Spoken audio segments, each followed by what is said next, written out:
Hi, so for my presentation, I'll be doing Module 14, the Civil War, and I'll be doing Chapter 4, the Union Triumphant. So the first learning objective in that chapter was to describe reasons why many Americans doubted that Lincoln would be reelected. So the first reason I found was that many people thought of Lincoln as a dictator rather than a president. And obviously this is going to be a problem because no one favors a dictator. And the reasons behind this was that he was uncaringly drafting people into combat. Basically, all these mothers were losing their sons, all these wives were losing their husbands. There's obviously nothing you can do about it. You get to fight for the country, and Lincoln wanted to win, so he was drafting more troops. But from the standpoint of a civilian, it can look dictatorial. The second point I found was that many Northerners saw Lincoln's campaign pictures as very suspect, very untrustworthy. And obviously, when you're campaigning, you want the best picture of yourself. You want your best self to be put out there because you're going to be running this country. You're going to be running this new successful, like the new big thing, America.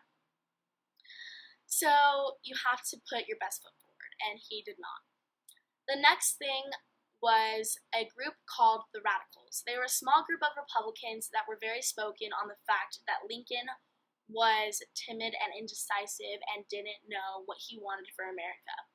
Obviously, he did know what he wanted for America, but he was not very spoken on it just because of all the controversy happening in the Union versus the Confederate at the time.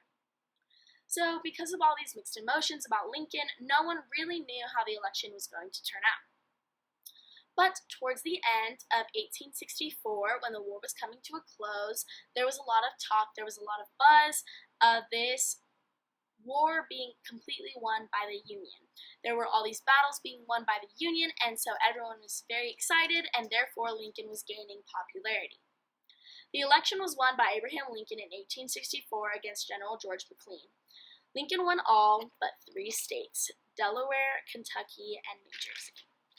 The next learning objective in the chapter was to explain how the Confederate forces were being so overpowered by the Union forces. So, obviously, we're going to talk about General Sherman. General Sherman was a very big part of the end of the war, a very big part of the Union taking over the Confederacy, completely destroying it. We found that General Sherman his biggest goal was to take over Atlanta, and he did that. September 1st was a big part of the Union War. So what happened on September 1st was the ammunition was blown up by the Confederates. This was a sign that General Sherman knew that the Confederate troops were evacuating Atlanta and they were completely giving up. The mayor of Atlanta finally told him, you know what, we're going to give up. You can take our city, but let us live here still, you know? When Atlanta was won, about a week later, General Sherman calls for Field Order 67, which is expelling of civilians in the city. The mayor says that he can't do that, and Sherman says, war is cruelty, and you cannot refine it.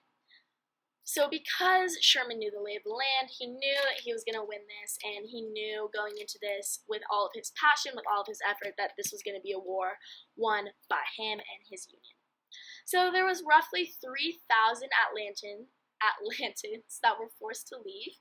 So if you got a job working for the Union, you luckily got to stay in Atlanta. The slaves celebrated it very excitedly. They were happy that they were finally free from these Confederates.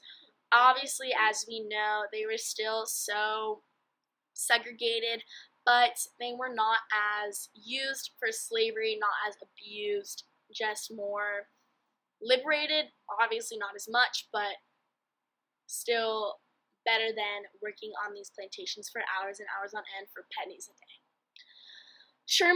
It was called Sherman's March to the Sea. He was seeking to fully demoralize the South, seeking to fully take away all of their rights, what they had worked for, what the Confederacy was. Houses and barns were burned along the way, homes were looted, food was stolen, crops were destroyed, orchards and Agricultural fields were burned and livestock was killed or confiscated. In short terms, Sherman brought complete destruction and made Georgia howl. And that is how we, the Union, the now United States of America, had ended up winning the war under rule of Abraham Lincoln. Thank you.